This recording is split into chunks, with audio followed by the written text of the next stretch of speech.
Welcome back to the Working Audio Tools podcast, the home of all things mixing, where fellow YouTuber Paul Third and myself compare mixes and talk about our journey towards becoming full-time mix engineers. This week, we have another mix comparison, but this time with a very exciting twist. We have employed the services of our good friend Nicholas at Panorama Mixing and Mastering down there in Australia, who has very kindly done a mix of this track with us. And he's going to be coming on the episode, and we're going to be picking his brains about the mix, getting his feedback on our mixes, and giving our feedback on his mix. And it's going to be a whole lot of fun, and there's loads of things I want to pick Nick's brains about because he has a wonderful YouTube channel, and he is a very successful label mixing and mastering engineer down in Australia. But first, a quick word from our sponsors.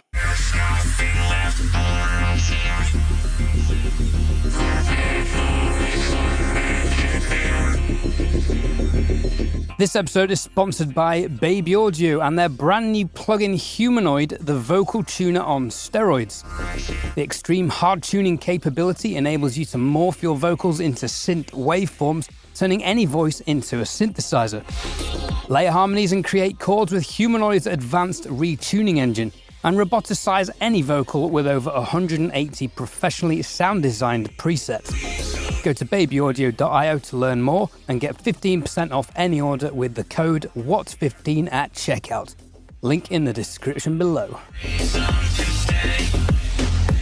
Now, before I bring on our guest, I do have some sad news. Paul Third is no longer with us. He's just away. Paul couldn't make today for scheduling reasons, so it is just myself and Nick. But Paul is here in spirits because I have typical Paul Third notes, which will probably go something along the lines of, "Your snare sounds shite," but we'll get to that in a minute. We've got Paul's mix, which I will let you in on a little secret about later on. There is a twist to this tale from Paul, as always. But I have his notes, I have his feedback. He's going to be here in spirit throughout the episode. So, without further ado, Nick, welcome. Welcome to the Working Audio Tools podcast for the second time, because you did an episode with Paul when I was away under the Produce Like a Pro banner. Hey, thanks for having me on. I remember coming on a little while ago. Well, not a little, it's a long while ago. Maybe even 2 years ago, yeah. Yeah, probably 2 years ago. And I will say, probably the last 6 months I've been fanboying the podcast. Fanboying it hard. I get so angry when there's not an update. But it's okay. It usually accompanies me on my studio breaks. I head out for a walk, and just for a breather, I throw the podcast on, I go for a walk, and I hear you guys bickering and figuring out what you're doing, and it's the best. I love it. It's really good. Thanks, man. The fact I'm here, it's like I'm living inside the podcast because it's your voice I'm hearing each week. I'm like, oh, cool. So the track we have today for you is I guess it's an indie pop rock track from a London-based artist who wrote, recorded, and sang on, and initially mixed the track and then had it mastered by Streaky. But they weren't happy, so they wanted to get our perspectives and get it remixed effectively. Immediately, there's a lot going on in the track. What were your thoughts on the production and the arrangement? Paul has just messaged me saying it is a very busy arrangement, and there's a lot going on, especially in the last chorus. So one struggle for me was getting all of that in, getting it audible, giving things space, moving things forward and backwards in the mix. What were your thoughts on the production? I onboarded the multi-tracks, the stems, pulled it all in, and my assumption was that it is a good arrangement, it's a good recording, it needed a producer on it to flesh out the ideas. As this is just my personal workflow experiences. I tend to work with mixers from coming directly from producers who have fleshed out the sounds, who have developed them, and then it's my role to sort of get that all to fit together and sound sonically good. The drum sound was raw as hell. The guitar sounds were lovely tones recorded, but in terms of production quite style, digital and compressed. Exactly. So it's sort of like the world was our oyster. We could go with it in any direction and pull and push and pull it in any way, which as a mixing engineer, I hate. That's not my style. But it's exciting because I heard the production mix the artist did, and I go, wow, they did a pretty decent job of producing the track in their own production mix. So I was curious, like the stems came in very far away from that, which again, that's just my take on the state of it. So let's listen to a mix, and because you're the guest, I want to hear yours first because I am excited to hear this. All right, this is Nicholas from Panorama Mixing and Mastering's version of Wake Up.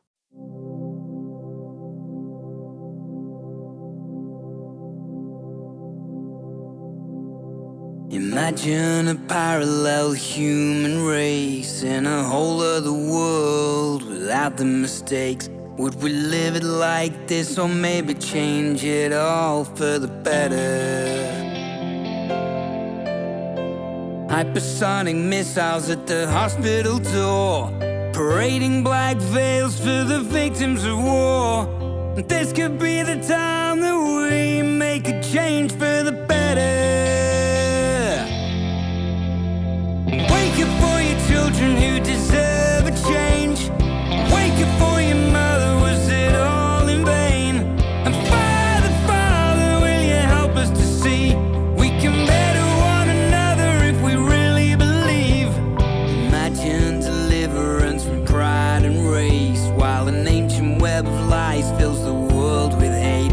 When there's value to life and so much love in the world to make it right.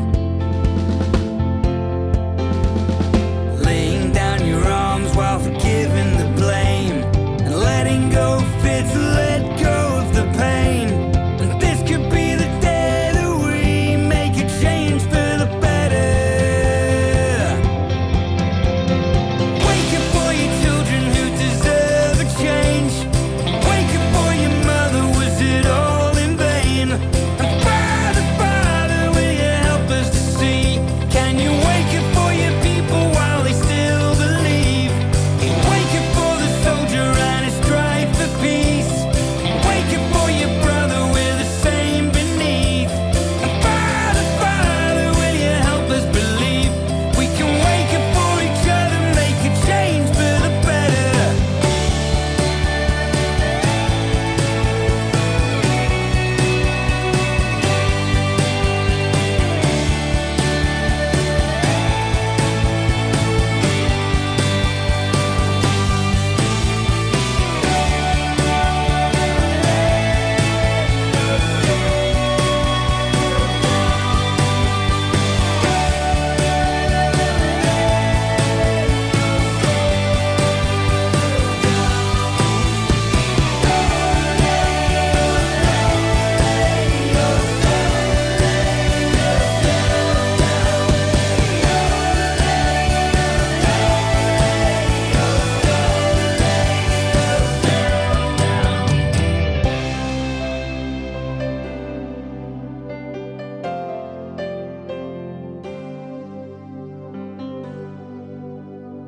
Wake up for your children while the time is here. Wake up for your neighbor, we are tired of forgiving. Wake up for a time we don't reside in fear. And this'll be the day we make a change for the better. Wake up for your children who deserve a change. Wake up for your mother, was it all in vain? And Father, Father, will you help us to see? Can you wake up for your people while they still believe? Wake up for the soldier and his strive for peace. Wake up for your brother with the same beneath. And Father, Father, will you help us believe we can better one another, make a change for the better.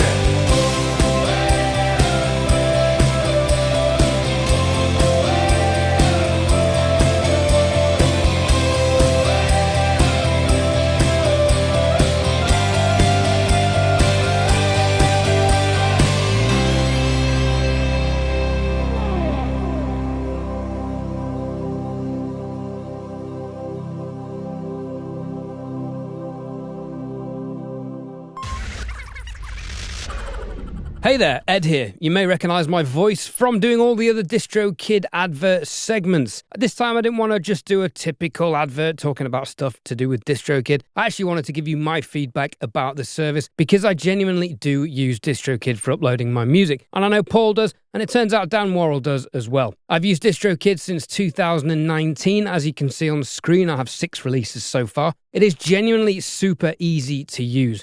The tracks get into Spotify within 24 hours, which is remarkable. Apple Music takes a little bit longer. I'd suggest giving that 10 to 14 days. The hyperfollow links are really useful for advanced promotion of your tracks, and the promo cards are really great visual aids for social media promotion.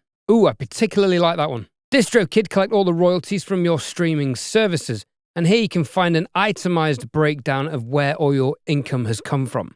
There's also a DistroKid referral where you can save your friends $10 per sign-up by creating your own VIP referral link. All right, so that was Nicholas Di Lorenzo's mix of Wake Up by the artist wants to remain anonymous, by the way, at this stage. I'll give you Paul's feedback first because he's not here and he can't defend himself. So I'm reading this. I haven't actually read this yet, so forgive my northern literacy. So Paul thinks the intro verse that is too loud. The piano's too far back. Nice separation in the first chorus, but guitars maybe a bit too much low end, clashing with the vocal. Intro a lot louder than the rest of the verses. Good hi-hat, but maybe a bit too loud. Mix is too compressed on guitar solo bit. Kick is pumping a bit, sounds a bit choked. Snare too quiet. Background vocals very well done. Great balance overall. Nice synths. Clever delay on the breakdown. Last chorus has no real impact, too squashed. You can hear it's crushed. Also sounds a bit muddy in the last chorus. Think mix is good, but overcooked and too compressed. Ooh, Paul third. Harsh, he's not even here. What are your thoughts on those comments? I can go through them. Verse vocals loud, the intro verse. Yeah, I just have vocals loud. That's yeah, I get it. I think the main point being, and I would agree that I think they were disproportionately loud compared to the other sections, compared to the instrumentation. But a simple automation is going to fix that, isn't it? The hi-hat too loud. That's really funny because the hi-hat being too loud, I agree with him. And this was sort of where I got into my own head because I heard the production mix that the artist had done. And when I was level matched early on in the mixing stages, before I was getting the levels, I could really hear their hi-hats. So it just sort of became a thing. Did you treat their mix as a rough mix? Yeah. I wanted to sort of hear the artistic intention, not necessarily to follow it, but to be like, well, what's driving the track? What's pushing? What's pulling? The only thing I thought in their mix was a little bit overproduced was the fact that the kick and the snare was blasting loud. Which I get, like you want that feel to come out of it. And that was the one thing, like I completely went the opposite on in mine. But the hi-hat being too loud, I get. The kick pumping, I sort of get. The BGVs, I'm happy he said that because I'm very meticulous the way I level them. And the delay. I didn't get the kick pumping thing. I didn't hear that. Yeah. I would say it's possibly a dB too low in the mix, but it works. So I didn't make a comment on that. The delay in the breakdown is a dual echo. It's a dual echo on Echo Boy, 16th note delays on the left, 8th note delays on the right with Tweaked. You know, you've got that was on the rough mix, though. I'm calling it a rough mix. It was the artist's first mix. But yeah, we're treating that as a rough mix. And yeah, there was a similar thing in the on the rough mix, wasn't there? Which I'm pretty sure from what Paul said, and just knowing him, I don't think he's listened to it. So he'll have done his own thing.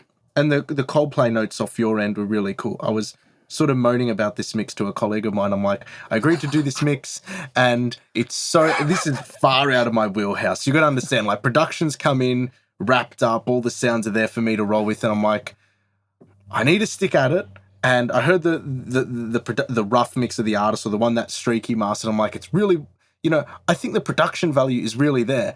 And I'm a horrible excuse for a producer, so I'm going in a complete opposite direction. I went to like a raw, old school Coldplay sound on mine, like where everything feels a bit more organic and wall of sound sort of thing. That's sort of what I went for instead. I like that though. It's a nice contrast. It's more open and organic, and it breathes a little better, I think. Yeah. So yeah, I think all his notes are exceptionally fair and on the money. Something he didn't pick out, which I'm curious if you pick out, because it's something I didn't fix up before I sent it over, and I'm like, that's all right. If they pick it up, I'll cop it. But I'll see what your notes are and see if you pick it out. So first of all, my impressions were love the vocal sound. Although I agree with Paul, it's too loud in the first verse and the breakdown. But what you did, which I liked over the out of the arrangement, was the ebb and flow and the contrast between the verses and the choruses. Things pick up quite nicely. Now, I would give credit to the arrangement for that in terms of the instrumentation is leaning itself that way anyway, but I think you compounded that and made more of it and got some nice spread on everything when those sections changed and elevated. Lovely mid-range on the guitars. Paul said a bit too much low end. That wasn't bothering me. Nice full sound in the first chorus. Like I said, nice contrast into the second verse. Big lift into the second chorus. So the hi-hats, as Paul said, being too loud. I also thought the tambourine was quite loud. And I wonder if this was an EDM approach, because I know you do a lot of EDM and kind of dance and house mixing, which are very tambourine hi-hat orientated. Was there any influence of that, or was that just going off the rough mix? Number one off the rough mix, and I like tambourines. That's just a personal thing. How cool do they sound? Like they. Yeah, well, in lieu of a cowbell, it's got to be the tambourine, hasn't it? Yeah, and also they're a nice little. They're like my EQ hack. If I feel things are a bit too warm and dull, you can always add more tambourine. It just lifts it up a little bit. At least in my opinion. Yeah, no, fair enough. Really nice use of movement with the airy synths at the start of the middle eight to kick off. That was a part I played with on mine and ended up pushing it a little bit more. I felt like I couldn't really hear the crashes so much. I felt like I could have got more impact from those. And the outro riff, the da da da da da da da da, really nice sweet spot with the EQ. What you did there with the EQ, I struggled with this. I found it a bit pokey and ended up actually cutting a lot of 2 and 3K, I think, literally in my final draft. But where you got it just sits really nicely on that one side. So fair play there. I did make a note about the kick. A little woofy is the word I've written down. But yeah, compared to the rough mix where it was slamming and a bit too much in its own space, I'd say maybe somewhere in between the two.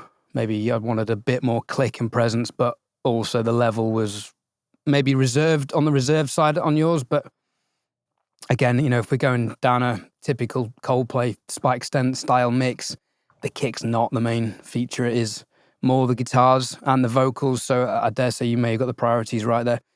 And I tested that on my PSIs and on my lovely Order ZMX4s, because something we've learned on the podcast is that we have to check whether mixes translate onto both formats or not. Because earlier on in our translation journey, Paul was mixing purely on headphones. I was mixing purely on speakers. He was saying strange comments about my mix. I was like, I'm not hearing that on the speakers. Put it on headphones. Okay, I know what he's talking about. Vice versa, he was mixing on headphones. I was hearing things on speakers, being like, this doesn't work. Put headphones on, and his mixes work. So that triggered us down this endless and epic translation battle that we've been having. So overall, man, nice mix. I enjoyed that. I think there are definitely good things. There's going to be good things and less good things about each mix, but I think there's a lot of good things to take away from that. And I'm sure with a couple of client comments like vocals down in the verses and the mid-8, maybe tambourine down, literally just like automation things, I think the client would be pretty happy working with you on that as a start point / like what I can imagine one revision, and that would be, very much releasable and competitive with a lot of stuff going out. So yeah, great job. Did you have any thoughts in hindsight? In hindsight with that mix? You disagree with what I've just said? No. Are you logging off the call imminently? No. I think everything was exceptionally fair. The one thing I missed was some of the Waves plugins I used, I didn't turn off the noise. And it was hissing in the background, and it killed me because I heard it before I sent it off. But I'm like, can't be stuffed opening up the session. It's already been emailed. I'm not going to update it. I was wondering if anybody would pick that up. You can hear it mainly towards the intro, where it's a little bit more bare bones. The comments are really fair. The drums were interesting. You're right. I could have brought the kick up, but I'm driving mine.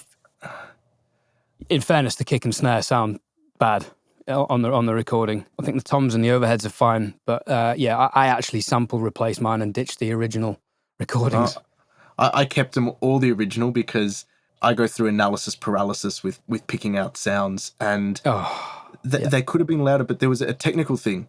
it chewed up way too much headroom. And I'm like, what do I want driving my limiters and my mix bus? And I'm like, do I want the kick and the snare to drive it and get that? Like, I could do that, but then it's number one going to make everything else pump, or I have to bring everything else back in order to allow that to sort of drive the mix bus harder. And I'm like, no, I'm going to go the more subtle route. It's not as exciting. It's not as like sexy of a sound in terms of like what mixers really like when they light that big smack out of the drums. But Yeah. musically, I had to sort of like, I just had to make that executive decision. I'm like, nah, I'm going to go the route of guitars and vocals. Drums are going to take a back seat. There are a few things to mitigate that, so I could still have the kick drum as loud as it was. You might find that funny to believe. A little bit of a low shelf on the subs before I'm driving the limiter, because I pulled the kick down, but I didn't pull it down far enough. So there's like just maybe half a dB low shelf, just so I can just push that limiter a few tenths more. Okay. Otherwise, yeah, that was a pretty interesting That's a good tip. consideration. I'm already hearing that I probably needed to do that in my mix, which is annoying. But that's the beauty of this exercise. It is a learning curve for everyone. Great stuff. So speaking of translation checking and mixing on headphones and speakers, are you primarily a speaker mixer with your Neumann 310s? Only speakers. The only time I listen to mixers outside of that, because the thing is, rarely my mixing projects are, I mix it, I send it off, and it's done.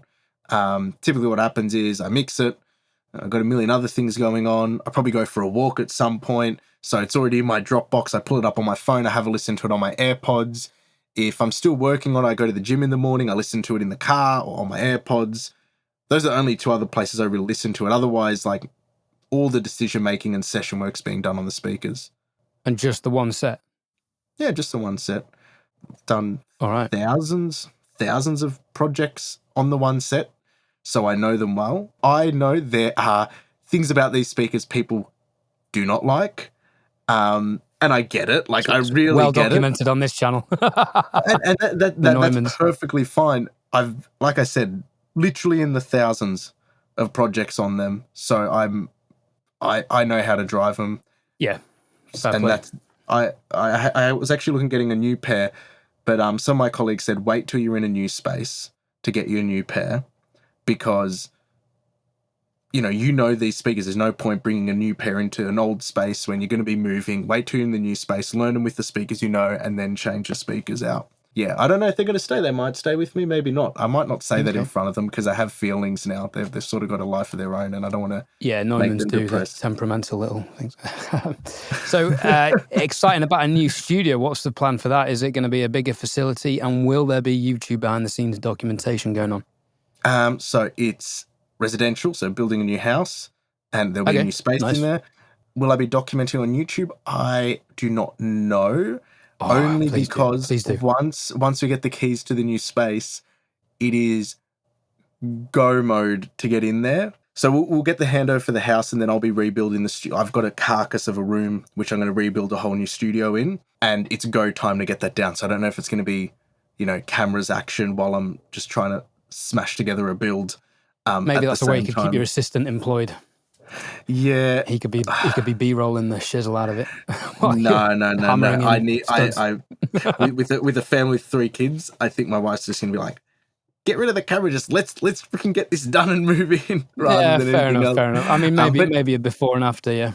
But I think post there's a lot of lessons I want to share with people. So the studio builds in the initial stages, I got to work with the drafts person to draw up the plans for the studio carcass, the shape. So I got actually to pick the height of the ceiling, the length, the width, blank canvas. Amazing. From scratch. So that is Absolute career goals. Yeah. like, that is the fundamentals are done. So I got really, without any treatment, on paper. Paper is very different in real life, as you know, with acoustics. So what you can write whatever you want on paper. What actually happens is another thing. But at least I've crossed my T's and dotted my I's in the fundamental physical space of it. Now, we might get to treating it, put things in there, and we find anomalies that no way I could have understood. I'm not an acoustician, but for the main part, the dimensions, modal distribution is completely even octave to octave, which is good, and not near modes as well. What size room have you gone for? What's the internal dimensions going to be? So, beautiful. Just for any of my American colleagues, I love you, but it's really frustrating talking to you guys in dimensions. Because, Oh my God. Just I get a know. proper metric system. I know. You know what's funny? They complain about it too. They complain about the fact they don't have metric system, but we're still going to talk in feet and inches. But no, if you listen to the podcast, you are a metric person, okay? Working audio tools people, a metric people. Yeah. It's 2.7. And they drive on the wrong side of the road. It's 2.74 ceilings. We're talking meters. 2.74 ceilings. 5.6 long and 3.6 wide. That's very similar to my dimensions. Okay. I've got 2.1 ceiling, 5 meters length, and 3 meters width. And so ratio a nice null at 100 hertz. Yeah, so when I put in because the biggest limiting factor was the ceiling height, because whatever ceiling height I choose there sort of got duplicated throughout the rest of the house. I didn't want to go 2.5 or 2.4 because that was too low. And I couldn't go 3 because then the second story would be too high and over zoning regulation for that area. So I had to go 2.74. Is it too late to go down? No, I don't want to go down. Bear in mind, it never rains in Australia. To drop down. No. Slabs poured, bricks are up. More. Okay. Yeah, but 2.7 was where I felt comfortable. If I went up to 3, the length and width would have to increase, and it just wasn't something. To get the proportions right. Cool, fascinating. Yeah. Well, I look forward to some inevitable documentation about that. Yeah. Would you get new speakers? You were saying new speakers. Did you mean new Neumann 310s or? No. A speaker upgrade. New speakers. Yeah. I would like to. What that is, I don't know. You guys have went down the speaker rabbit hole. Funny story. You spoke earlier, but you told me about the keys when they first were coming out. This is Melbourne Audio Trade Show. This is like 2016, 15, maybe 17, like really early days. Never heard of keys. I'm like, what are these? This brand. Heard it in a room, and it was a very small room. And I'm thinking, it's not going to sound good. They blew me away. At the time, they were 14,000 Aussie dollars, which is less than half their retail price now. And I said to myself, they're a new company. I don't want to risk putting that money into a new company. Who knows if they're going to be around or what's going to happen? You never know. Which is a fair thing to do, especially early on in my career. I could have bought them, but what happens if the company went bust, customer support, the whole thing? That's just money down the drain. It's a concern, especially with DSP-based speakers. The DSP needs fixing and updating sometimes, and if the company's not there, they can't do it. So I kick my ass every day. Ass every day because they are great speakers, but I don't think I'd get them in the new space. I just thought I'd mention them. Like if we're talking speakers, I like the PMC 62s are pretty high on the consideration. I love those speakers, but the reason I didn't get them is because they make everything sound good, and I don't want them to make everything sound good. I want them to highlight when things sound bad, which the Amphions do. Yeah, I'm sort of the nature where I agree with that. I just sort of throw myself into the fire and roll with the punches. You know, if I heard them, they're super exciting to listen on, and I go, I could listen to these speakers all day. Now, are they gonna expose some of the critical things? Are they gonna be a bit too nice to listen to? Guess what? You know how I'm gonna learn? Through eating shit. In terms of like getting things done and then going listening to them elsewhere and then being like, oh, I didn't hear that or that didn't work out, and then eventually I'll just figure out the nuances like I did with the Neumanns. Yeah, I mean, I'm a year into having my PSIs, and I feel like I'm just understanding how they translate, and that's with the help of testing on other systems. So yeah, you've got a fascinating journey ahead, and I will be sure to send you pictures of the keys when I demo them in my studio. And I've got a list of people who want to come round to my studio and hear them, and I'm like, don't get ideas, I can't afford them. All right, let's get back to the mix comparisons. So let's listen to my mix second.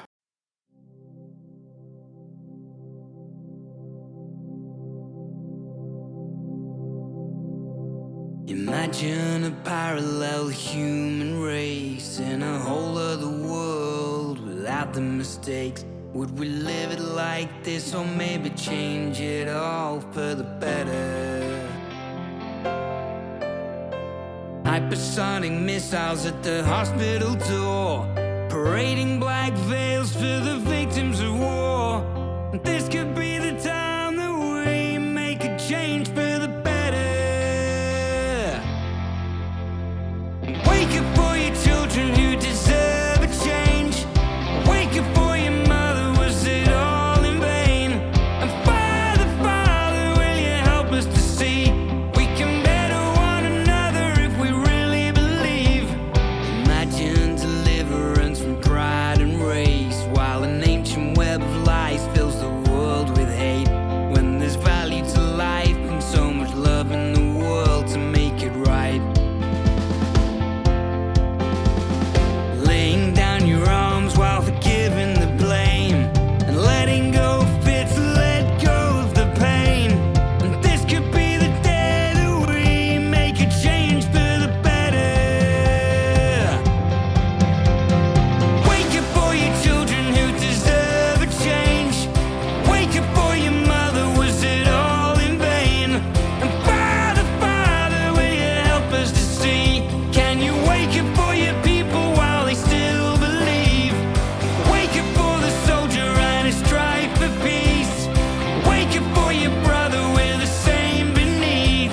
And Father, Father, will you help us believe we can wake up for each other, make a change for the better.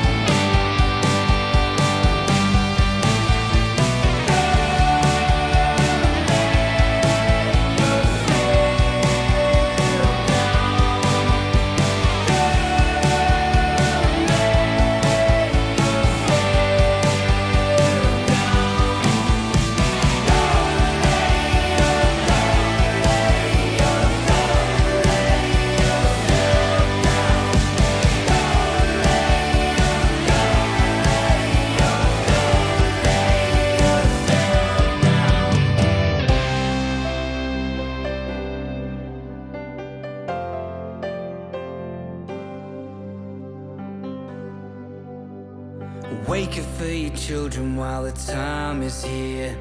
Wake up for your neighbor, we are tired of forgiving. Wake up for a time we don't reside in fear. And this'll be the day we make a change for the better. Wake up for your children who deserve a change. Wake up for your mother, was it all in vain? And Father, Father, will you help us to see? Can you wake up for your people while they still believe? Wake up for the soldier and his strive for peace. Wake up for your brother, we're the same beneath. And Father, Father, will you help us believe we can better one another, make a change for the better.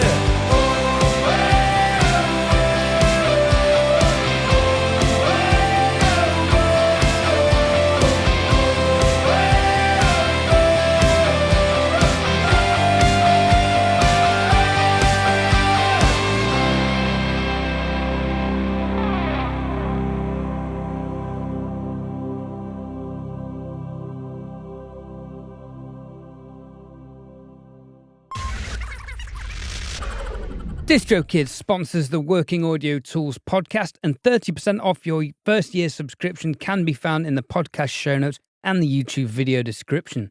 Hyperfollow is the easiest way to place all of your content in one single place, making finding all of your content super easy for your audience. Upload artwork for your release, edit the information, and apply links to all of the streaming platforms your music is going to be available, which of course on DistroKid is potentially all of them that exist now and even in the future. Add social media buttons so your audience can find you and your latest music video.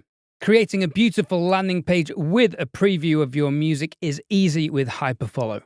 Hyperfollow links can be created for all of your releases, and it enables you to create pre-save links for your audience to pre-order your music before it's released. This link is shareable on all of your platforms and a great way to promote your next release, only with DistroKid. All right, so in the spirit of keeping Paul involved in the podcast that I no doubt he is sorely missing being a part of, Paul's feedback is as follows. Nice tight bass, thumpy kick, maybe a bit too loud in the verses. That's a fair comment.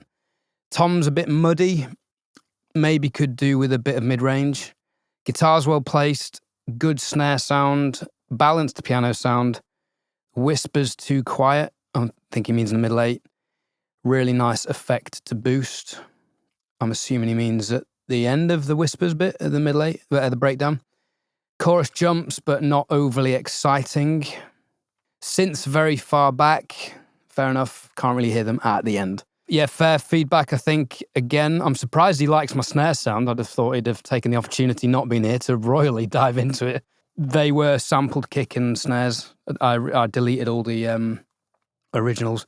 So thumpy kick, yep, kind of agree. I feel like I got too much separation on my kick, whereas though you got a bit more of a blend. Whispers too quiet, fair enough. When he says not overly exciting with the chorus jumping out, I think he might mean, my thoughts listening back to that was that the whole track overall, particularly the choruses, sounds a little too controlled, and the word sterile came to mind, which I don't like because I've just said that about my own mix, but I could see why people might say that. But yeah, not horrendous. I've had much worse feedback than that from Paul, so I'm not going to complain about any of that. And he seems to like the guitar sound, which is a compliment coming from him as well. So yeah, what were your thoughts? The piano tone on its own, I loved, because I felt like the hammer action was delicate or soft, like as those notes played, the articulation.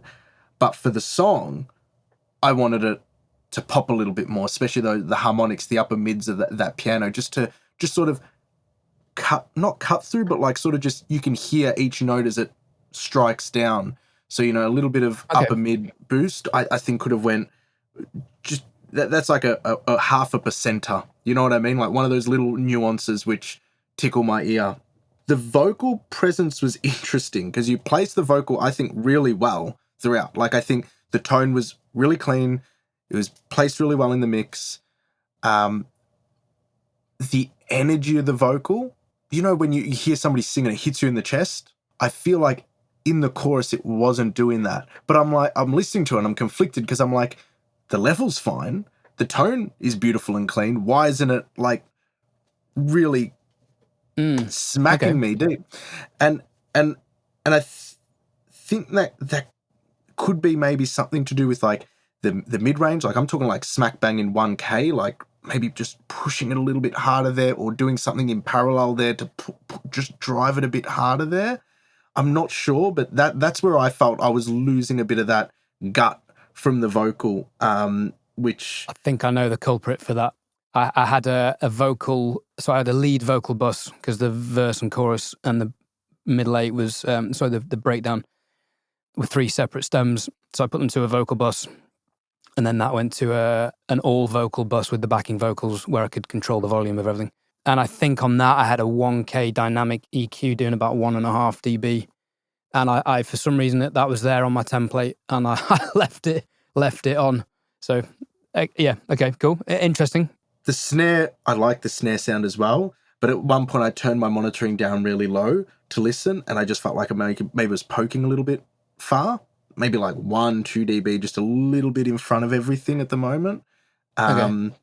Yeah, that's I'm really splitting hairs because every aspect of the mix was clean, well balanced. Like nothing was offensive. I'm just listening to it. If you looked at the screen, you probably saw me just going into like a trance or mucking around, like just trying to figure out where things are placed. And yeah, things are really well put together. The guitar in the left during the tom section, I thought could have come up. The plucking sort of sound, especially that the plucking sound that leads. I think it leads into a chorus section, and it slowly gets louder and louder. That's a nice little crescendo, which I automated in my mix because it's a nice little transition. Yep. And the last note I had was for the last chorus, the background vocal stacks. When the lead vocals are playing and when the lead vocals drop out, you bring the volume of them up when the lead vocals drop out. cool. I like it because it's really anthemic right at the end. A little piece de la resistance would have been making them even more wetter when the lead vocals are playing, so they're pushed a bit more further back dimension-wise. Okay. And then they pull in a focus when so just a bit more of a creative sort of thing more there. more reverb for that. When the lead vocals are playing, push them back, make them wetter. So it doesn't mean make them louder with reverb because then it's just going to sound washy and wet. But so it can place them further back in a dimension of a space. So the lead vocals are drier forward, they're wetter back, and then when the lead vocals drop out, they become drier, and then they lift it up straight up into your face. Okay. Yeah, really, really, really impressive mix. The kick drum, which Paul spoke about, long time listener of the podcast, I love your kick drums. Your kick drums are good kick drums. Really good kick drums. This kick drum, I don't mean to do a Paul on you. I didn't like this kick drum. Yeah, no, fair. Right. Sorry, I'm not trying to be mean. There's no ego here. I was actually agreeing with you in my mind, thinking it's a bit tubby. I think I got too much separation. It was a bit too disjointed from the bass, and I may have chosen different samples because it's like I said, I completely replaced the original kick sound with the samples. Interesting, you guys both like my snare because I felt it's got that sound which I wanted, the weight of it, but I couldn't get this idea that it sounded too digital out of my head. Yeah, I think it's easy to glaze over that because there's so much other things going on. Like I get what you're saying in a sense, but it's not the melody of the guitar. It's not. This isn't like a rhythmic song where the drums denote so much of the music. The drums drive the song, but a lot of the emotion, a lot of the movement is taken by the vocal phrases, the guitars, the everything that's laid in there. So the snare, like I said, you tuck it away, it's there, it's moving, and you let the rest of it sing. I'm not going to split hairs on the snare. The only reason I mention the kick is because I hold your kick drums to a very high standard. I think Paul sent me a couple mixes you guys did at one point to listen to, and he's like, oh, here's Ed's mix, here's mine. And I'm like, your vocals are great. I think Paul's vocals are always great. I'm curious to hear his mix. I think he's one of the best vocal mix engineers in this country from everyone I hear. I think he does remarkable with it. Yeah. And I said, but Ed's kick is beautiful. I can't remember the name of the song, so I'm so sorry. And yeah, according to his vocal mixes are insane. He's so busy. I go, Paul, I'll pay you. I want to know your mixing. Well, I mean this sincerely because it's really interesting how he's described on the podcast. And then he's like, oh, I think he mentioned something like not being able to make it out to a call, but he can record a video for me if he wants. I'm like, yeah, okay. Now I'm getting to the point where I haven't. The onus is on me to follow him up. But I'm almost like, how much do you want? I'll pay you to make a bloody YouTube video on this, and you guys can hold me to this if you listen to this, Paul. Give me a number and I'll pay you to produce the YouTube video and put it out because I genuinely think very highly of it. I might use none of the advice he gives me. I might go through and I go, I'm not bloody doing this, piss off. But I think it is really unique the way he's described his approach. I just want to bloody see it. I want to see it. I may have some inside information. I won't say what it is, but on this very mix, I believe he may have changed his vocal processing again. Which is a great segue into bringing us to listen to his mix, because I am intrigued for reasons I will explain later what and how he's done to this song. What were Paul's comments were on the production, maybe a bit busy. There's a lot going on, especially in the last chorus. 100% agree with that. As a caveat to this, he says listening to my mix, maybe his is a bit bass shy. Maybe his toms are a dB too loud. He prefers my snare drum. Again, Paul not being on the podcast just means he's full of compliments. We should do this more often, Nick. Piano may be a dB too loud on his, but he just needs some 2-bus compression and some master plan on the mix. Not quite sure why he's left those off, but I have an idea, and we will get to that in a little while. Right, this is Paul Third's mix of Wake Up. by Artist Anonymous.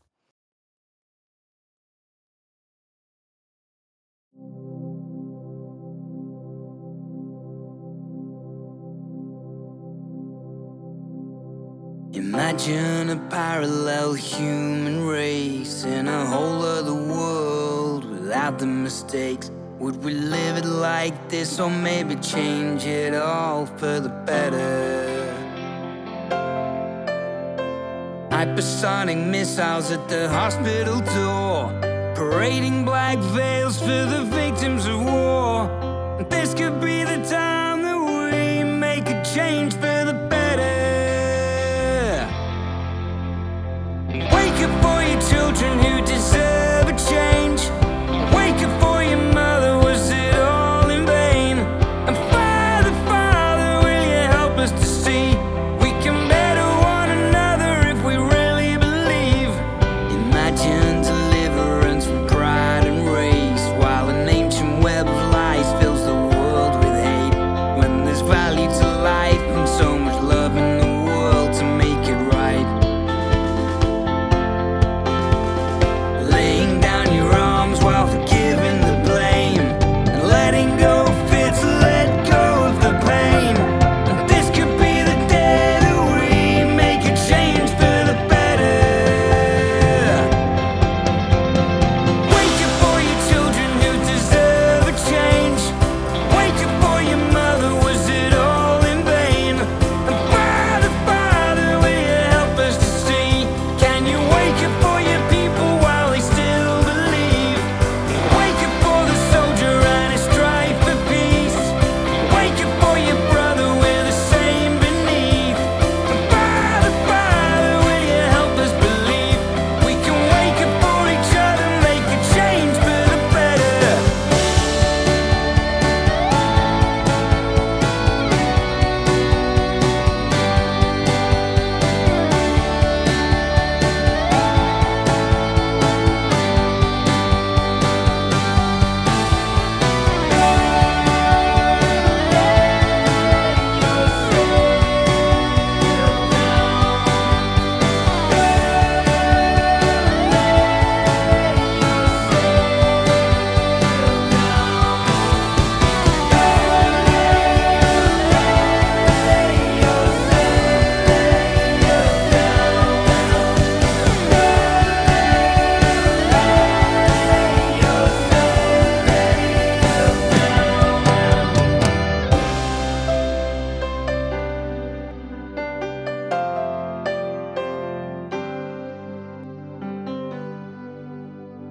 Wake up for your children while the time is here.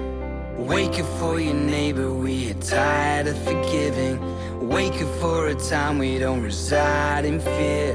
And this'll be the day we make a change for the better. Wake up for your children who deserve a change.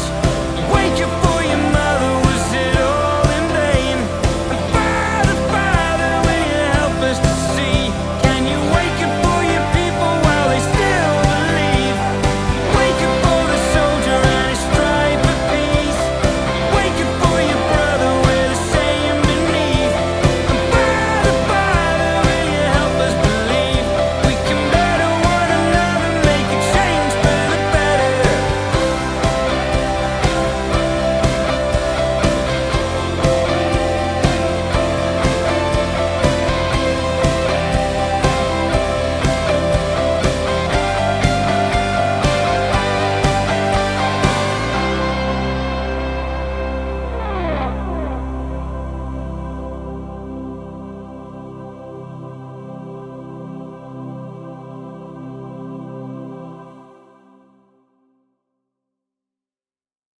All right, that was Paul Third's mix of Wake Up. Now, what I should tell everyone at this point is that this, and this may not surprise some of the regular listeners, is a stereo fold down of an Atmos mix.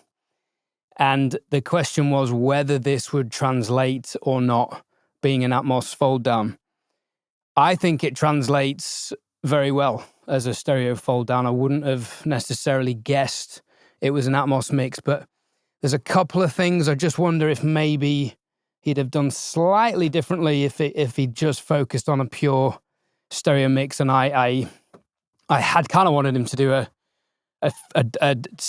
stereo specific mix to keep the playing field even between the three of us. However, I don't think it really made a difference. What do you think, knowing that? He blew us out of the water, with the exception of the piano at the first half of the track. But once we got past that, it was really beautiful. I really enjoyed it. I heard it and I'm like, wow, this is the song. It's definitely a different take. It's a very open take. I get what he's saying about the low end, but I'm not criticizing him on his low end because I don't think that's the make or break part of this song. Yeah. The intro, the piano's too loud. I think I'd be very surprised if you didn't pull that up as a note. The mid-range in the vocal stacks for Don't Let Yourself Down, where they do that repeat over the choruses or that section or the second part of the chorus, the mid-range gets a bit clustered. Like it feels a bit dense or a bit too forward there. I can forgive all of that except the piano and say it is what I would consider a perfect mix. I don't care that he did a Dolby Atmos mix and folded it down. I do not care that he did it. I think the result is what matters, and the result is exceptional with the exception of the piano and maybe the mid-range on those vocal stacks. But that's all I have. I was lost in it. I was really good. Really good. Wow. That is high praise for Paul. Yeah. Amazing. Yeah. Cool. I'll let you get to your notes and I'll explain to you something about the piano as we move on. Okay. So, as always now, I test on headphones and speakers. And this led me to a bit of an interesting comparison. I felt like this mix works flawlessly on headphones, but on speakers, I don't think it translated as well as I think is intended, which is interesting given it was mixed on speakers in his Atmos room. But I feel this worked better on headphones, and some of my comments I think are going to relate to that.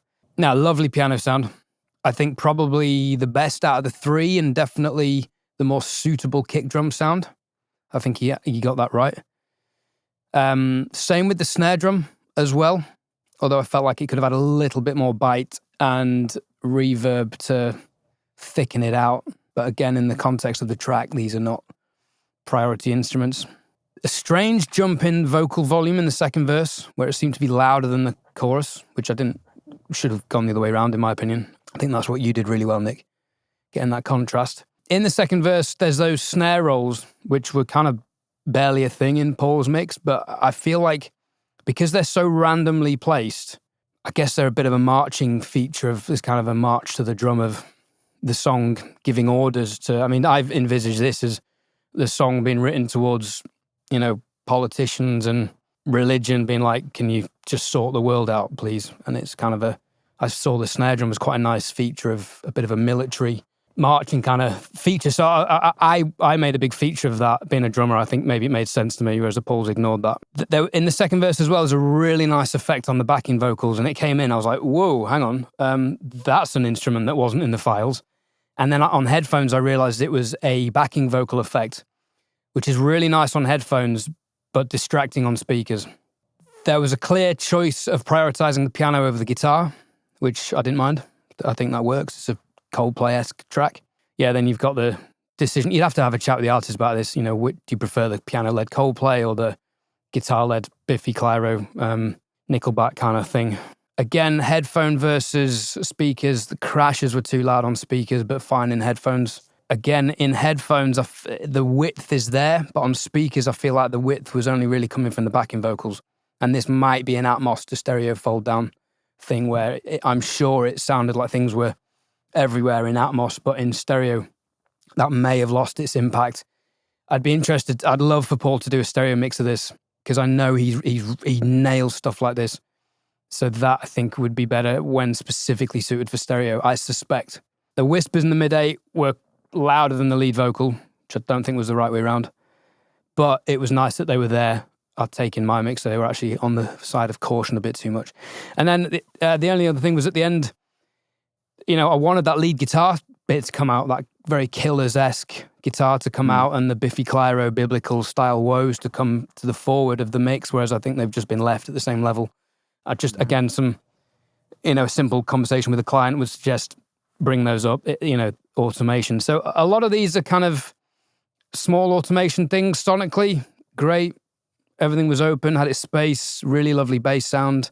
But there's just something for me about it working better in headphones than speakers, which is a common theme with Paul. But I thought he'd got over that with the last few mixes that he'd done, because he did loads of work on speakers.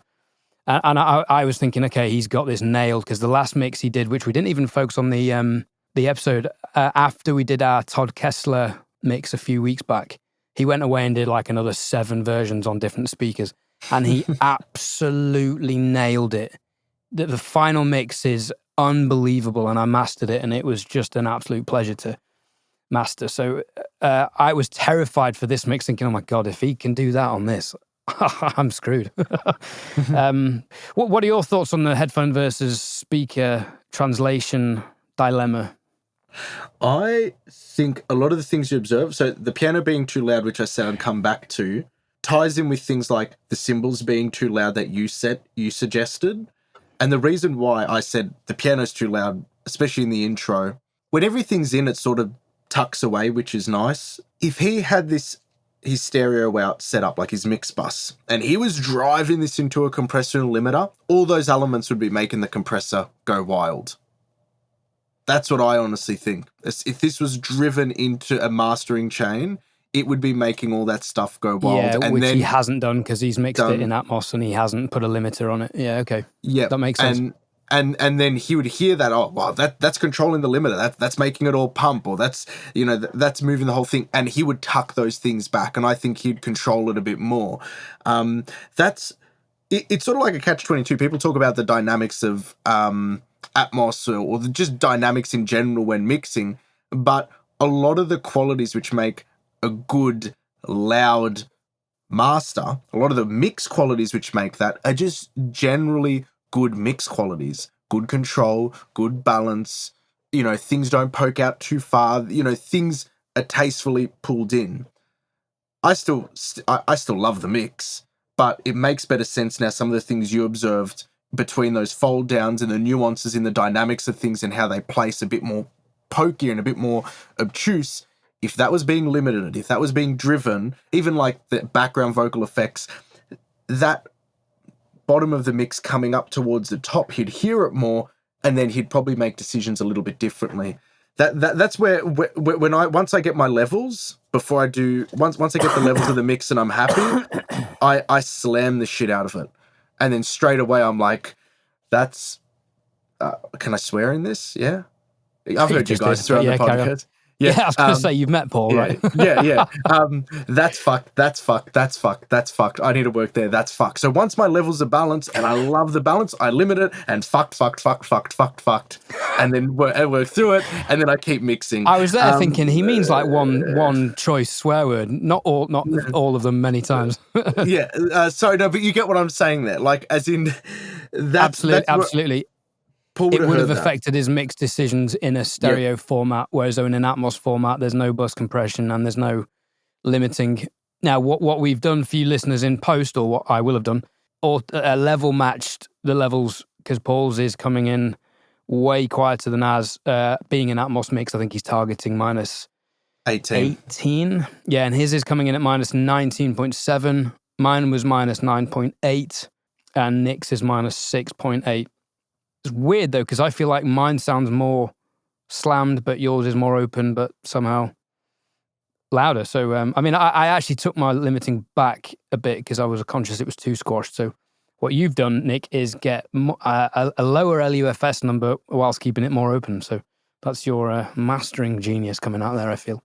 Mine was kind of what I call a client master. So it was some processing and master plan on the end of the mix bus. I didn't do this in a separate mastering session. All right. Any more thoughts on Paul's mix? I enjoyed it. I was tapping away, and yeah, I've got nothing more to add to that one. Pretty happy. I think they're 3 very accomplished mixes going in 3 different directions that would suit 3 different clients. If Yep. the client were to choose, I'd be fascinated to know which one they would go by. I suspect, as is always the case on the podcast, it would be, I prefer this from that mix, that from that mix, this from that mix. Can you combine them? No. But we can tweak things as we go. So yeah, that's been a fantastic episode. Thanks for jumping in and chatting about that. What I want to pick your brains about, though, before we go, is this whole concept of having an assistant in the studio. I really want to know what your guy does for you and how it works, because I've considered an assistant in mind regarding video editing, and there's loads of reasons I haven't done it yet. But also I've got a guy who wants to assist for me in the studio, and I was just like, look, I'm not getting enough mixers in to do it myself. To warrant an assistant as and when. I would love to get him on board. But I also feel like I kind of want a manager at the moment to be doing all the admin and the social media and the looking for clients that I just don't seem to have the time to do. So what's your relationship with your assistant? How do they feature in your studio, and what do they do for you? Yeah, so my assistant's based in Pennsylvania, so it's all remote. In the US, And with the time zone difference. I'm cool because he's really good at what he does. He does everything when it comes to mixing, from taking in the files. Okay, so whatever stems or multitracks get set up, he checksums them, makes sure everything's there, puts them into the session, organizes the session, drops all the markers, cleans everything up. All I have to do, and even gain stages into the mix bus. So it's like literally, I sit down and I mix. That's it. Is he planning stuff for you? No. He's just Is he getting doing it any all. pre-mixing, EQ?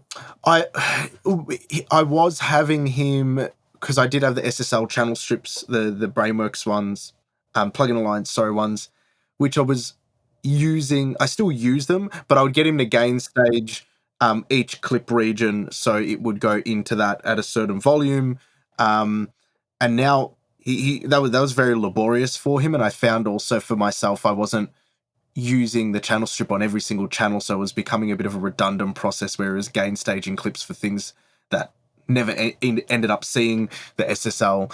Yeah, from getting the files to checksumming them to putting them in to making sure the output into the mix bus is at -6, so that way I can do my thing once everything's sort of tweaked.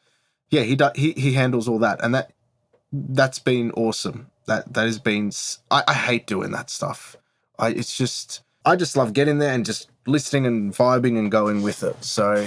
And he's so good. He's so professional. And credit to him. His name's Ethan Horning. You can find him on Instagram. I'm not meaning to plug him, but he's a really good... Does he need another client? No, but he's a really good, genuine human being who does a really good job, and I can't sing his praises high enough. Just from a practical point of view, have you signed a contract or an NDA with him? Because I know you do a fair bit of label work, so there's a certain amount of protection that you need with regards to file privacy. With a lot of the label work, he doesn't really see that. I tend to manage those ones only because they can be a lot of the more label NDA sort of stuff I'm doing, what I was talking to you about before, the sort of like T-pop 200 track stem outs and stuff like that. And I prefer to take that on myself, so that way I've crossed my T's and dotted my I's, because I don't really want to leave that sort of stuff up to chance. Not that he's ever stuffed around on a mix prep. I just like to... That's my micromanaging coming into effect. So I sort of split up responsibility on some of the more important ones. I sort of tend to still carry them myself. Now, for those of you who haven't seen Nick's YouTube channel, I'll leave a link in the description and the podcast show notes. Definitely check it out. There's 2 videos in particular that stood out to me recently. One was you documenting your journey starting out as a mix engineer, and you were very open about, I had X many clients in this year and I made X amount of dollars and I was charging X amount per track, and the evolution of that to what is a very healthy business now. And you've also done another video just this week about using Instagram to promote your studio.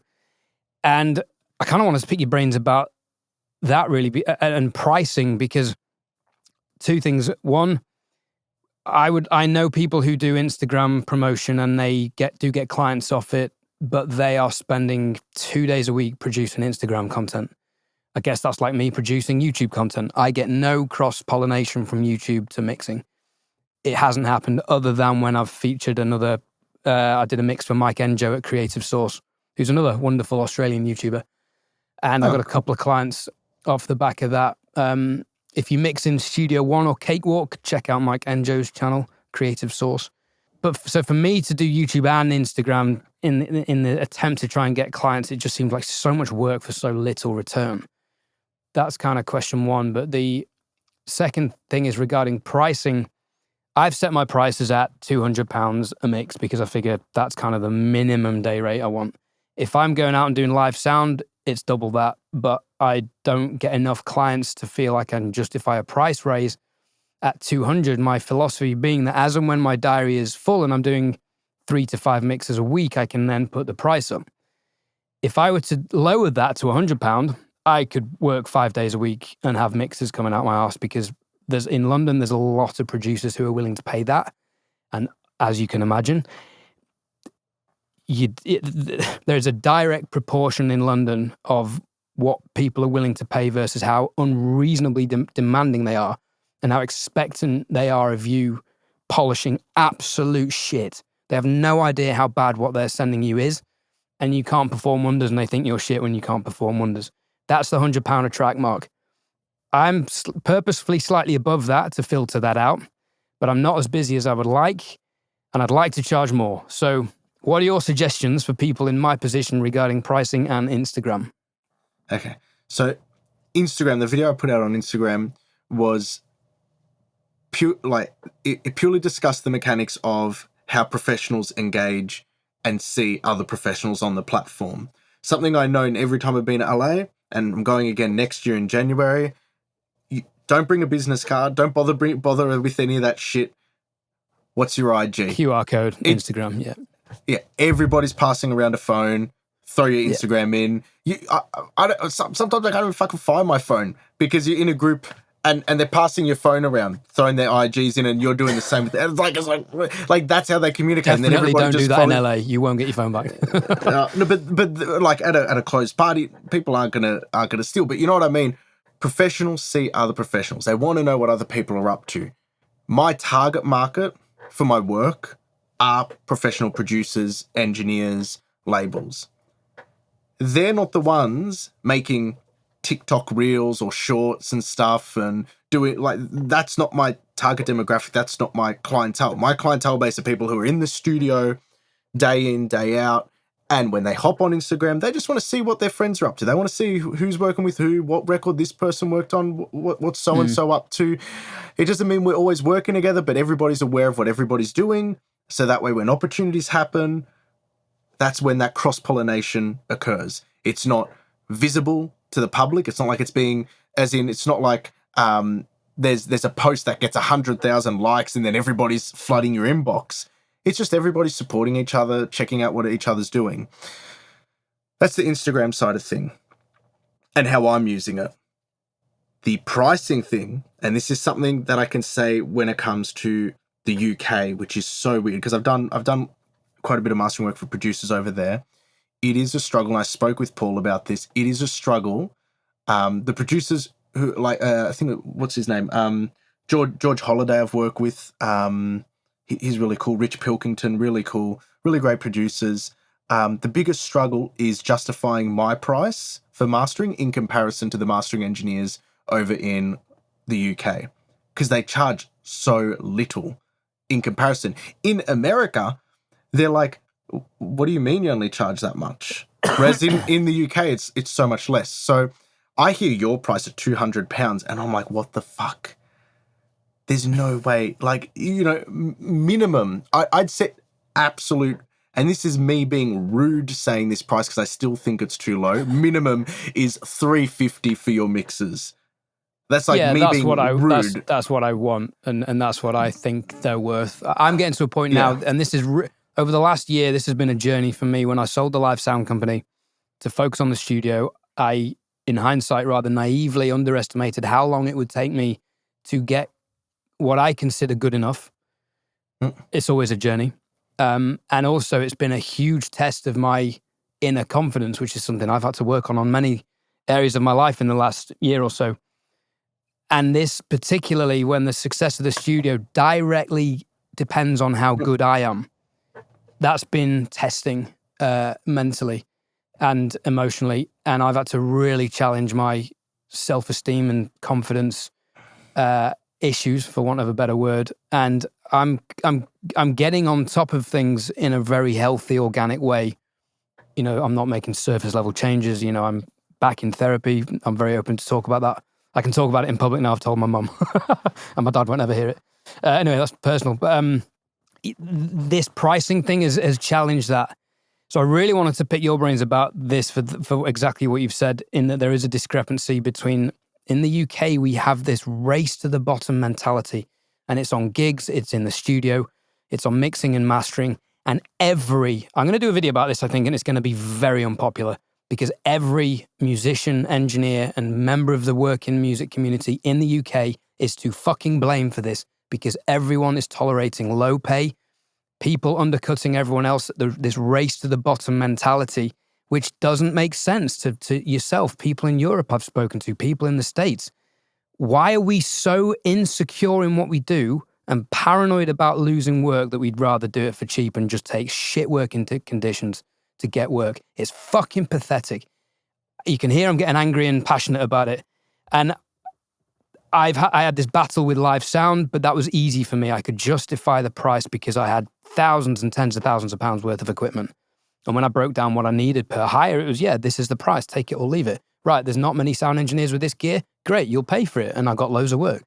The studio's the opposite. It's like, oh, there's a million guys. Nobody knows the difference between mixing and mastering. Everyone can use Lander for $10 a track to master their track. And most people, well, certainly the artists on a less discerning, less conscientious level, don't know the difference. Therefore, they don't care.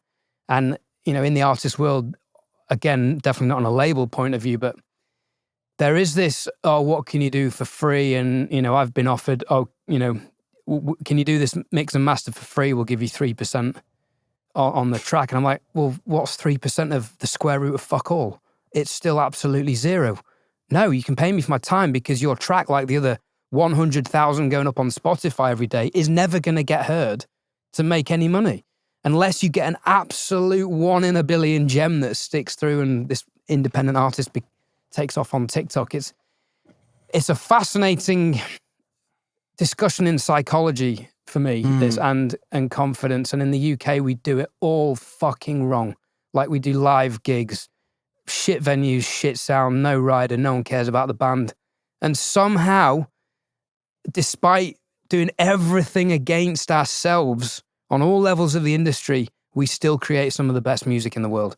Yeah. I don't understand it. My fear is that will change, because music in this country, to do it professionally, I see musicians dropping off the face of the industry to get day jobs, and gigs become weekend beer money for them. And then they're happy to take less money because it's not their main job.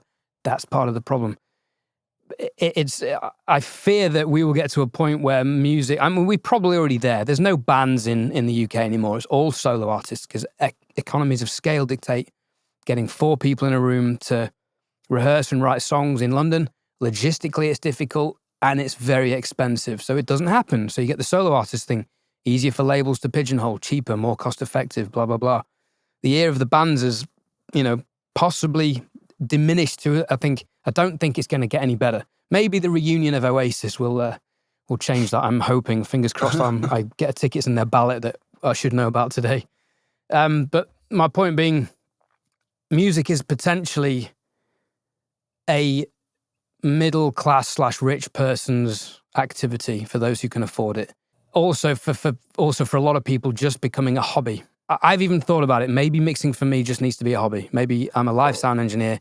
Maybe that's my lot in life. Fine, studio stuff's a hobby. I don't want that. I refuse to give up on that dream. I'm stubborn as fuck, and that is where my stubbornness is a benefit. But this psychology with pricing is so difficult to navigate here. We'll get into the psych of pricing. The first thing is, nothing dictates that all your clients have to be in London or the UK. So that's true. I was just using that as a specific example. Yeah. But then dialing down into something you said, which I think is really important. So somebody offers you 3%, okay? So they don't have to pay for the mixing. And what responsibility do they have, or what responsibility do they take for themselves, or onus do they take for themselves to make that project successful if they can't even invest in it in the first place? If somebody's paying $100 for a mix or production or whatnot, they're not. They might not be worried about making that $100 back. Whereas if they're seriously investing in their career, that lets them take responsibility and charge of what they're doing to say, hey, this year I spent $15,000 producing records, touring, playing shows, getting merch prepped, and as a result of that, I'm going to work my fucking ass off as an artist, not just in the studio making music, but so that I can actually build this as a business that's viable. Those are the sort of clients you want to target. How do you sort them out? Well, that's really difficult. My thing you said that I thought was interesting about your live sound stuff, you created something nobody else really had in terms of the gear you had, the selection you had, take it or leave it. When it comes to mixing, very few other people have, yeah. I would do the same when it comes to mixing. If I was in London, I'd be like, I am Ed Thorne. This is how I work. Nobody else works like me. I haven't worked with you personally, but I think you can figure out your own strong points and nuances to the way you work. Nobody else does this except me, and I kick ass at it. And if you want it, these people love it. And if you want the same, this is how much you pay me. I'll give you an example. Did you see the video where I did unlimited mix revisions for a year? Yes. Yep. Cool. Okay, I'm still doing that, and my clients fucking love it. They know they can ping me anything, anytime. It's happening. And not in like a begrudging way, in a like, yes, we're going to kick ass and make this record work. Difference is, my clients are paying me $800 US a track to mix. And the result of that means that those clients are very vested. They're businesses. They're not just an artist doing a hobby. They're a business with releases going out, they're touring, they're doing things. Because I said, well, if that's what you want, that's the access you got to pay. And I think that, like, I love listening to your mixes. I think as a drummer who's mixing, your drum sound is really good. Kick drums are really good. You will figure out your own. You just got to figure out what do you offer that nobody else can, and then just take it from maybe a volume of 7 or 8 and just crank the shit out of it and make that your messaging. So that's all people can see and hear and understand. That's what they align Ed Thorne with. They don't go, oh, Ed Thorne is a $200 mixer. There are $100 mixers. This $200 mixers, Ed Thorne is another $200 mixer. They don't even think about the price. They just go, Ed Thorne kicks shit at doing this one fucking specific thing, and we want to access it. Yeah, thank you. I appreciate that feedback. I mean, the other side of psychology with pricing is, as I've done some research into basic consumer pricing, and we're making so many decisions every day. We are basing quality on the price a lot of the time to simplify the decision-making process between two items. And 200 is in that, it is in that disinteresting price range. He's not good, or he's not great, he's not bad. Whereas a 350, 400 says, okay, confidence. What are we getting with this guy? And it's crossed my mind to just whack the prices way up and see what bites. But my philosophy was, well, at 200, if I'm not getting enough mixes to fill the week, how can I justify putting the price up? So this is the decision. I may just try it for a while, and I've got a marketing campaign in mind coming up for that as well, to try and get the studio moving, and that it will be priced way higher than 200 quid, and we'll see what comes off the back of that. There may be a video on my channel about that in the not too distant future. Yeah. I was curious. What do you think is your strongest point when it comes to mixing? What is one thing that you feel so confident you can tell anybody? Maybe not using the verbiage the best, but I can kick ass at this. That you can confidently. I think one of my strengths is musicality, because I think as a songwriter, and I'll use the word producer loosely, I produce my own stuff. And with my experience watching live bands, watching other drummers play, I changed the way I played drums drastically when I started doing sound for the people, observing what people were doing right and wrong. I put into my own playing. And also being a drummer, I've probably had to learn 1,000 cover songs in my life. You understand song format, structure, dynamics, flow, building stuff. So drum sounds, I think my vocal sound is good, and musicality. Drum sound, vocal sound, musicality. Cool. Awesome. So that's like when it comes to people like leads coming in, you have to diagnose what they're after, but also be honest with them. And there's this sort of intersection, like a project last week which came on my table. I actually pushed back because I wasn't the right person for it. It was like a grunge record, and I'm like, this isn't for me. I referred them elsewhere. I love that. I referred it out because I go, no, this isn't me. I respect you, but what happens is you have to be able to diagnose each project which comes in, or how many leads come in, or which leads come in. And when you diagnose it, as soon as you hear something that you know you can take to 11 and really drive home, you need to let them know. They might send you something like, oh, I'm not sure about my drum sound. And you can be like, hey, if we mix this, your drum sound, nail that. Yeah. Not just I can nail it. You have to give them confidence. Not only can I nail this, we can do this 3, 4, 5 different ways. We can explore this and really workshop it so we get it right. Like when I mean take it to 11, you take it to fucking 1,000. Like, and you really let them know, hey, if I'm mixing with Ed, we're going to be able to explore these drums. And that's been a pain point of mine. Or if it's the vocals, or if it's a particular arrangement, it's like, hey, before we start mixing this, how about before you start mixing, you come into the studio with me, we'll go over the whole mix, each stem, the arrangement, and we'll decide which elements are we going to really highlight, which ones are we going to develop, which ones are we going to push back. So that way, before I start mixing, I really understand what you're after. And that's what I mean when I'm talking about taking it to 11. Not simply like, oh, thank you for your inquiry. I like your mix. It will cost $200. They'll be like, cool. Even if you send a portfolio with that, who gives a shit? Everybody sends their portfolio with it. What are you doing to actually no one's going to click the link and listen to it anyway. Even if they did, they'll listen to it, and you're letting them sort of make up their mind. I like this song. I don't like that song. Maybe might want to work with them, maybe not. But if you actually take the time to diagnose, dialogue with them, communicate with them, I'm not saying you're not, so don't take that the wrong way. But I'm just saying it gives you the opportunity to find their pain points. And this isn't exploitative finding their pain points. Their pain points are there because they're going to an engineer to fix them, to improve their mix, to bridge that gap. So you need to find them, and that's your responsibility. Mixing engineers who get frustrated at their clients are ones that don't find their clients' pain points before they start mixing. They're like, oh, cool. It's $200 a mix. Send it over. I'll get you a mix back. Then they send over the mix, and then the client might be happy with it, have a few notes, and they're like, oh, what does the client know? It's like, well, wait a second, bro.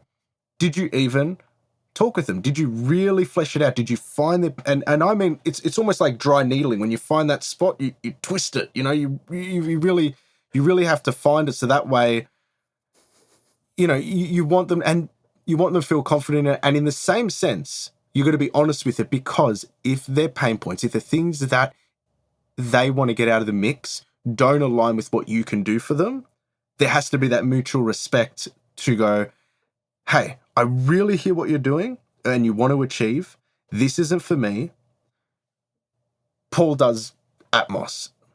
Okay, he's going to be able to really get this fleshed out for you.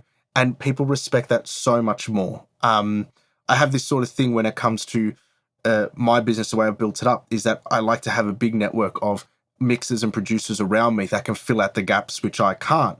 Doesn't mean I get credits on the record, I get any money from it, I get any accolade, or I consider it a project done. It just means that when people have come to me and inquired, I haven't left them going, no, I can't do this, or they haven't left going, no, I don't want to work with Nick. It's, I went to Nick, I might not have worked with him, but he's put me on a trajectory to fix my problem. Might not be with him, might be with this other engineer, and that's worked out.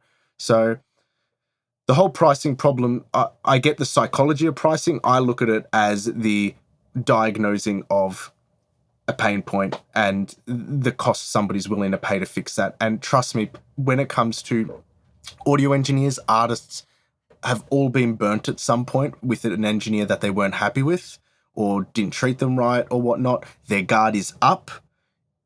It's not for you to take advantage of, but it is for you to be respectful of, to sort of pull that guard down and go, hey, let's really find this, and then let's bridge that gap together. Let me figure this out for you. And then when they feel comfortable that you're going to achieve that for them because you genuinely know you can and will, 350 pounds, British pounds, that isn't an issue. That isn't an issue at all.